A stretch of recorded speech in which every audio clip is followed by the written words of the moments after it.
Okay, so we're finishing we're finishing off chapter 4 here.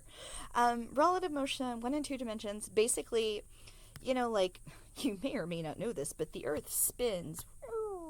So whenever I say this car is going 30 miles an hour, well, like, to me it's going 30 miles an hour, but like to Krognor from Garflack, the car is going like a jillion plus 30 miles an hour because the Earth is rotating and it's going around the sun, and then the galaxy is moving. Well, I guess the solar system is moving within the galaxy, and then the galaxy is moving and it's expanding. Okay, nobody cares. From the purposes of doing math and building bridges and making even, I was going to say rocket ships, but rocket ships starts to care. So let's just say most terrestrial objects that you're going to worry about, it's fine. It's going 30 miles an hour. If you super duper need to worry about the planets moving and all that kind of stuff, then, you take graduate level courses for it, and it's called Spacecraft Attitude Dynamics, and it's super fun, and you get to learn what tensors are. It's fantastic. Okay. That said, you can still have things where, like, you're on a train. See, this is a train. Choo, choo, choo. See, it's Thomas. So you're on a train, and you're going 30 miles an hour on a train, and there's, like, next to you a chicken flying 60 miles an hour. Well, I'm not going to use that exact number because that'll be weird. Let's say there's a chicken who is flying 80 miles an hour. Okay, so if I'm standing here with my parasol, I don't know what that is. That's supposed to be a parasol. Okay, I'm standing here with my parasol, and I can say that the velocity of the train is 30 miles an hour, and the velocity of the chicken is 80 miles per hour. Make sense? But this is in, like, my reference frame. But if I'm on the train, I could say that the velocity of the chicken with respect to the train, like if I'm sitting on the train, how fast is the chicken going? Well, they're both going 30, and then the chicken's going an extra 50. So really, from the train's point of view, the chicken is going 50 miles per hour. So what this little thing down here means, velocity of chicken with respect to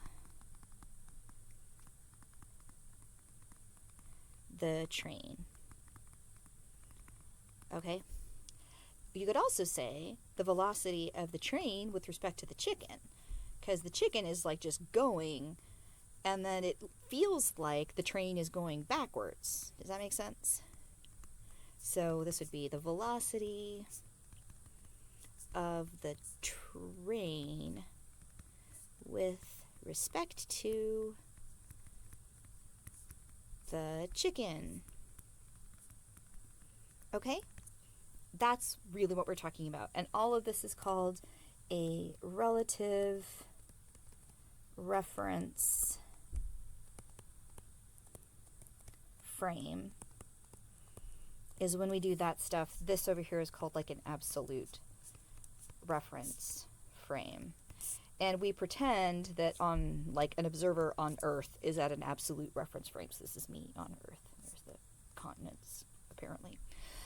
So if I'm on an absolute reference frame, we're pretending that not only is the Earth the center of the universe, but, like, my home city is the center of the Earth, and the, entire Earth rotates around my location in my city.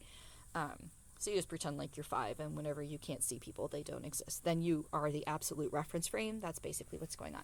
So relative reference frame. Okay. And it's really great because this works super duper well with vectors, because you can basically come in here and you can say, hold on, I gotta get this right. So in my case, the velocity of the chicken was 80. And if I subtract the velocity of the train, that's 80 minus 30, I get 50. That's the velocity of the chicken with respect to the train. Okay? So there's like a whole way that you can and do this math. So another, if you want it here, so maybe just doing it with the numbers makes sense. Is you can say, well, if I just kind of pattern match it, I can say, well, clearly 80 minus 30 is 50. So if I'm just kind of pattern matching my variables, the velocity of the chicken minus the velocity of the train equals the velocity of chicken versus train. Chicken with respect to train. People also like to think of it as, like, if you want to think about it like this, you could say, well, like, if this is my chicken vector to get to C, and this is my train vector to get to T, then where is the train, or where is the chicken with respect to the train? So if I'm the train, where is the chicken? Where is the chicken with respect to the train? So with respect to the train means if I'm at the train, so here I am at the train, where is the chicken? The chicken is there. There's the velocity of the chicken with respect to the train. Okay? So if that didn't make sense, I actually said it right the very first time, which is pretty fantastic. Rewind that until that makes sense. So the velocity of the chicken with respect to the train, I started the train, I look for the chicken. Okay. But then what we know about position vectors tells us that I start where I start. So basically you have these two, and this is like your kind of looks like your displacement vectors that we looked at the beginning of this chapter.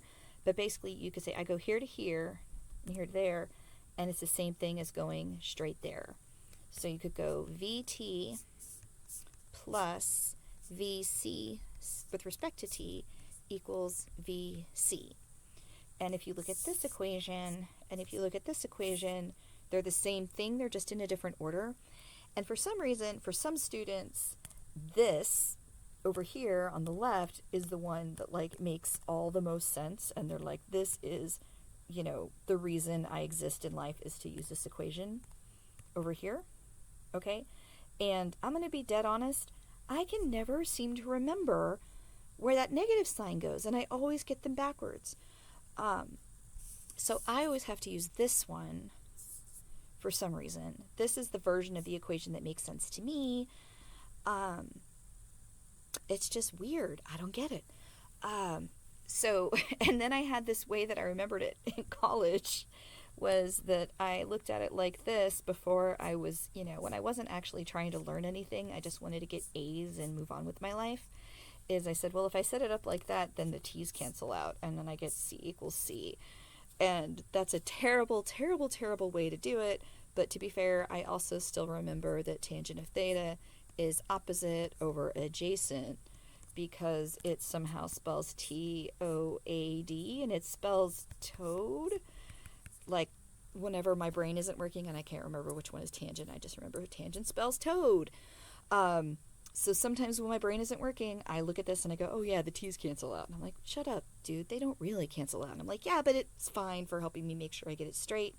But either way, hopefully this helps you understand where the math comes from, because I think it makes kind of sense if you just think about it, train and chicken and me with a parasol. I mean, we kind of understand intuitively how that works, and then when you start putting equations on it, your brain freaks out. So, if you're on a test or you're whatever's going on, just think about the chicken, think about the train, think about you, and then redo it in like a simple example, and then you'll be like, okay, I remember what I'm doing now, and then you can go back and do like the harder problem. Okay.